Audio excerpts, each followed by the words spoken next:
So yeah, I've got about 20 minutes of this fantastic e-conference time. We'll be talking about these really, really super important subjects. I just wanted to say a little bit about my background. I studied architecture originally. I didn't know any architects before I studied architecture, so I'll be honest, I thought it was going to be a lot more like structural engineering, and it turned out it wasn't. So I was a bit frustrated. I worked as an architect for about 10 years, and then I ended up saying, okay, no, you know what, I need some more maths in my life. And so I studied engineering at the Open University, where I did engineering with maths. And then I worked as a structural engineer for about 5 minutes. I sent one set of calcs to building control, of which I am very proud, and it was a timber frame, before you think I would do anything else. Yeah, honestly, this climate and nature emergency just became, you know, the absolute core of the thing that kind of was getting me up in the morning and keeping me awake at night.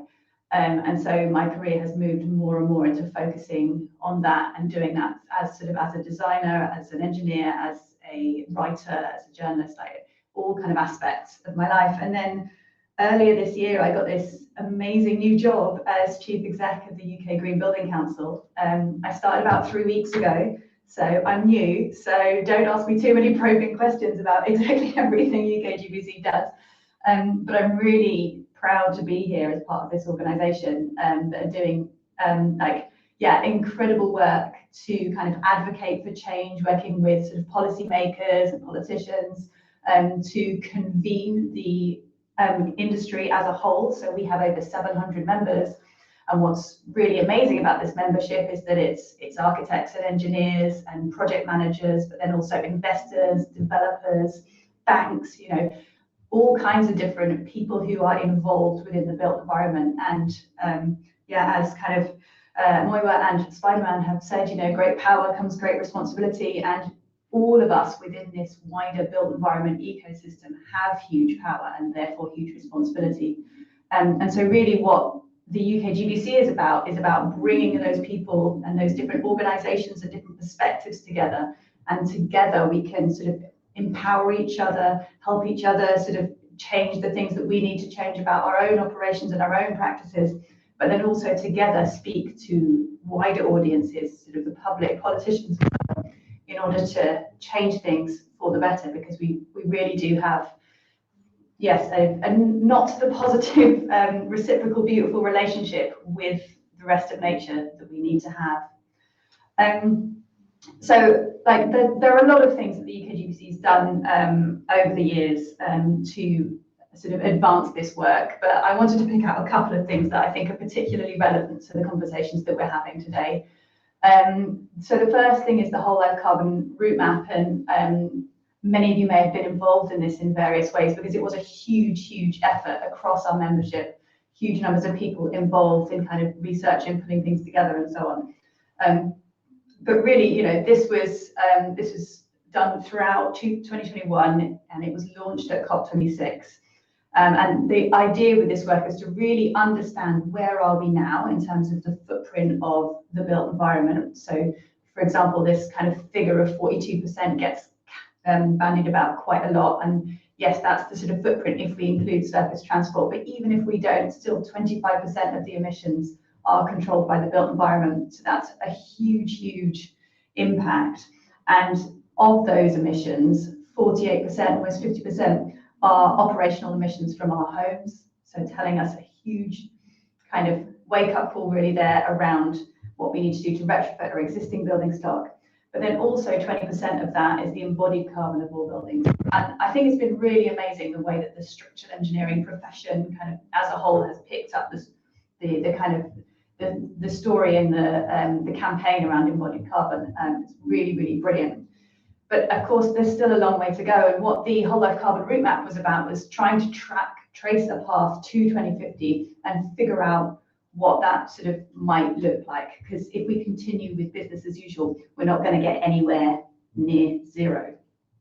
So yeah, some of the things that, you know, we need to do in order to make those changes are sort of around reducing the operational and embodied carbon of our new buildings, but also a huge amount is to do with the wider kind of systemic changes. Yeah, what I wanted to sort of say at this point is that we have lots and lots of information about the carbon footprint of different buildings, the water use of different buildings, the kind of energy and so on. Where over the last few years, we've seen an explosion of sort of increasing levels of detail, but we're still not seeing things change at the rate that we need to see that change. And I've been reading this, I started reading this amazing, very, very thick book called The Dawn of Everything by David Graeber and David Wengrow the other day. And there was this quote very near the beginning of the book that says, to begin making sense of the new information that's now before our eyes, it's not enough to compile and sift vast quantities of data. It's a conceptual shift that is also required. And I kind of feel like that's a little bit where we are as an industry at the moment. We've had this kind of realization, reckoning, you know, over the last, especially around kind of 2018, 2019, around like the footprint of the built environment is enormous. You know, we need to do something about it. And then we've had this kind of huge explosion in like, well, much more information, much more data, much more kind of nuanced and sophisticated conversations that we're having around exactly what our impact is. But none of that's going to be enough. And what we really are on, I hope that we're on the precipice of now, is that conceptual shift that also allows us to sort of really, really make a difference. So what I'd like to talk about now is like the kind of the organizational change project, if you like, that we are now facing across our individual practices, our sort of organizations, and the industry as a whole.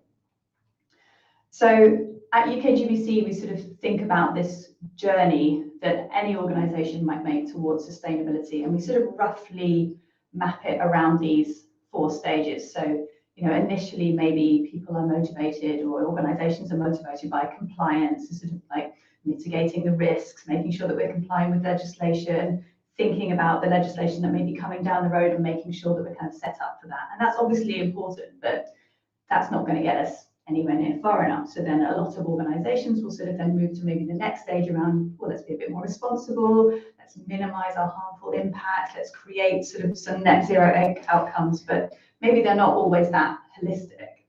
Then moving further into sort of more of a leadership role, we're sort of working towards restorative and zero impact outcomes in a much more holistic way.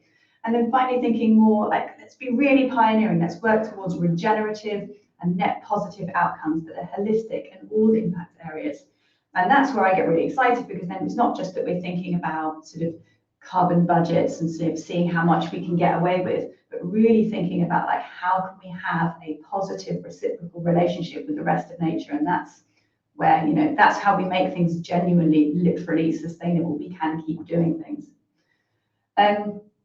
And this does require this conceptual shift. And I think this also requires radical collaboration between different organizations, between different sectors of the industry. And so one of the projects that my wonderful new colleagues at the UKGBC have been working on over the last year and recently sort of published the findings on is this collaboration CAFÉ deep dive. So this has been a series of events that has involved lots and lots of different organizations from across the industry to really just kind of sit down in a kind of cafe-like environment, so sitting around tables, having kind of conversations to understand, well, what are your problems? What are the ways in which you're trying to maybe overcome those? What successes have you seen? And in what different ways are you kind of able to replicate or scale up those successes and so on? And so some of these things are technical, but a lot of these things are much more human. They're about, you know, well, it's the way that we make decisions. It's the way that we communicate with each other. It's not just the kind of very kind of detailed technical stuff, but it's also maybe things like our HR policies and all of these kinds of things that do need to sort of also be changed and shifted in order to bring about this wider transition. So the Collaboration CAFÉ used the World CAFÉ Guidelines, which is, you can sort of look that up, but it's a particular kind of format that uses these 7 design principles that's about sort of making a hospitable context, exploring really meaningful questions, and making sure that the format is such that everybody, all of the different voices are able to contribute. So it really kind of incorporates diverse perspectives. And that it's about listening as well as speaking, which I think is really, really important. And that kind of deep listening work where you're not just listening, thinking about, well, what are you going to say in response to that, but really just sometimes just listening and letting that information kind of integrate in your own brain, and then sharing those collective discoveries. So I wanted to share, some of the kind of key outcomes from this collaboration cafe, because I think this was one series of events, and it's not absolutely it's not going to give any silver bullets, so don't get too excited. But I think it starts to point to where we have to work harder and deeper as an industry. So just to say that the questions, the sort of rounds of questions that happen in the collaboration cafes generally get deeper and deeper into the issues. So for example, you start by asking maybe around what is an example that drove your organization's decarbonisation journey and why was that successful? And then maybe the next question is around what are the biggest hurdles that you've had to overcome, and then how have you overcome them? And then maybe moves on to sort of what are the big challenges that you have ahead, and what does your organization need to overcome those challenges? And then finally, sometimes we've asked people to make personal pledges around what they're going to change or what they're going to do differently based on all of the information that they've had. So some of the insights that we've had through this process, including, so these are the sort of responses to some of those earlier questions around, well, what have you achieved and what are the main reasons for success?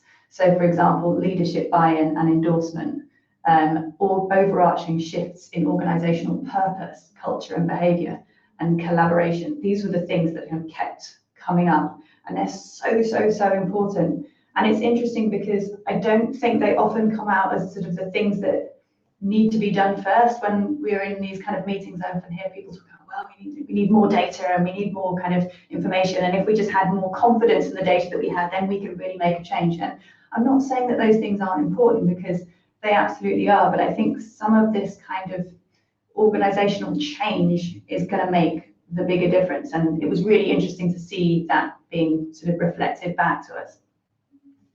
And then the reverse of that is the biggest challenges, and this is kind of a heat map looking at the different sectors and different kind of players, because these collaboration cafes were across the whole built environment value chain. So kind of got contractors, real estate agents, finance, as well as developers, designers, and so on. And you can see that the main things that, say, for a real estate agent, this bright red piece here has as their main kind of challenge is a real understanding of what exactly needs to happen. How do you do those things? Whereas, for example, in finance, the focus is much more around data and how do we get hold of the data. In sort of product manufacturers, their kind of main concern is around validations and certifications and so on. So there are different challenges in different parts of the built environment organization. But yeah, they're all sort of shifting things around across the whole system.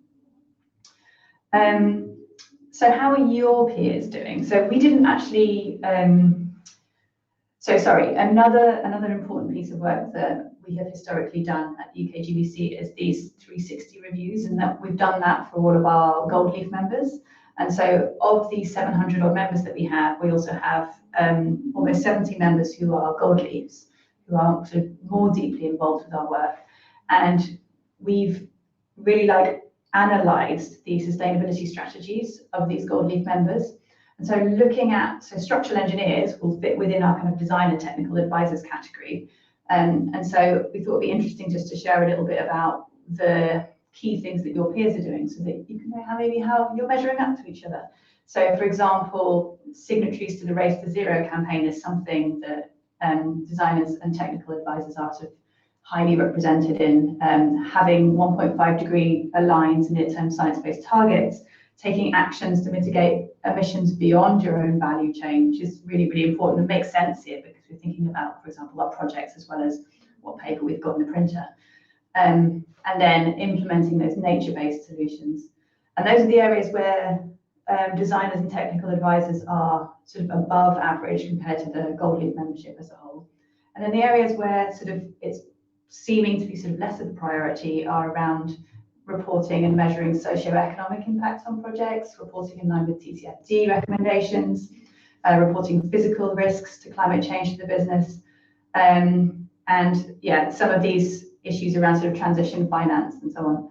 So maybe that in part sort of reflects the different role within the built environment, but I think maybe it is worth thinking about these things and how designers and technical advisors and some structural engineers as key members of that group might do more in those areas in order to make that shift.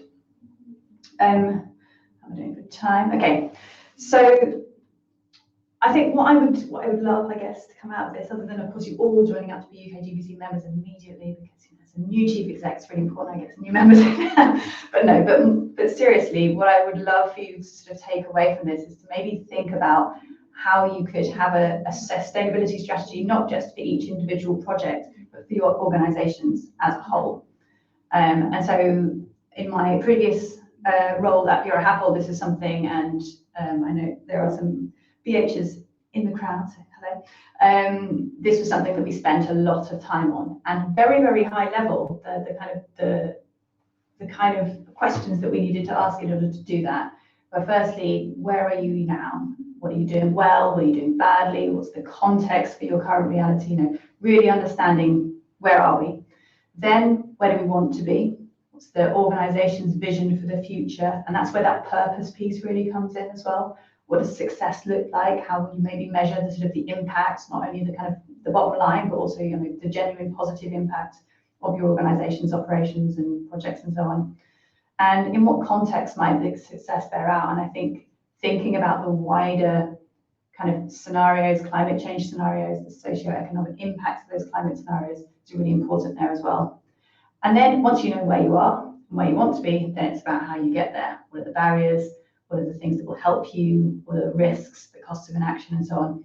And then that allows you to kind of develop a bit of a theory of change as to how we can get collectively to this goal. Now, of course, lots of structural engineers in the audience, so I wanted to put this in terms that you might understand. So let's imagine sort of where you are now with this kind of it's a post-tension, pre-tension slab without the tension placed in there. We are sagging under the weight of an outdated business model in a climate nature emergency. Where do you want to be? Well, understanding where you want to be is kind of like tensioning those tendons. It's maybe shifting things a little bit uncomfortably, but it's a necessary part of understanding and before you sort of can get to that kind of final positive, reciprocal, beautiful relationship with the ecosystem where you've kind of got everything in balance.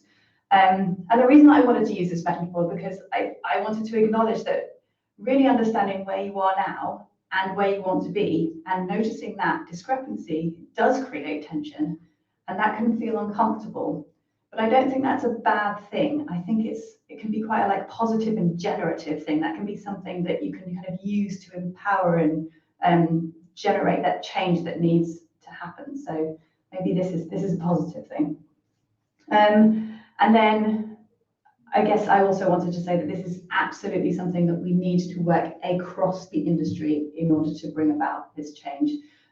We are part of a sort of large, very complicated system. And maybe some of the ways that we need to change are not about like how an individual sort of cog in the wider system needs to change, but actually how we work together. And again, to put this in terms that you will understand, we're all like a beautiful reciprocal frame.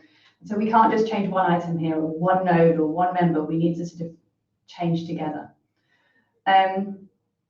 Having said that, I don't want this idea that everything has to change, therefore we can't do anything on our own to kind of feel like a get out of jail free card. It's very, very important that we still do everything that we can do. And this came up and up again and again and again when we're sort of thinking about organizational change strategies. It's like really asking ourselves, like, are we doing everything that we could be doing? And how do we know that we are? Like, yes, we can't do everything on our own, but we definitely can do everything that we can. And so I think that's something that's really, really important to kind of keep asking ourselves throughout this process. Now, don't worry, we're here to help.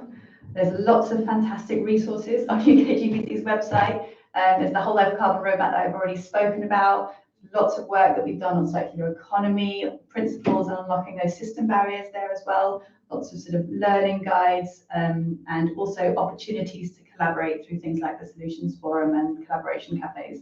So that's great news. And I hope that that will help us to kind of not only shift government, but also the industry in sort of bringing about that change. So going to take this opportunity for a shameless plug. Please do come and join me in my new role. It's really fun. Everyone's great. Yeah, join up and hopefully we can work together for a better future. Thanks very much.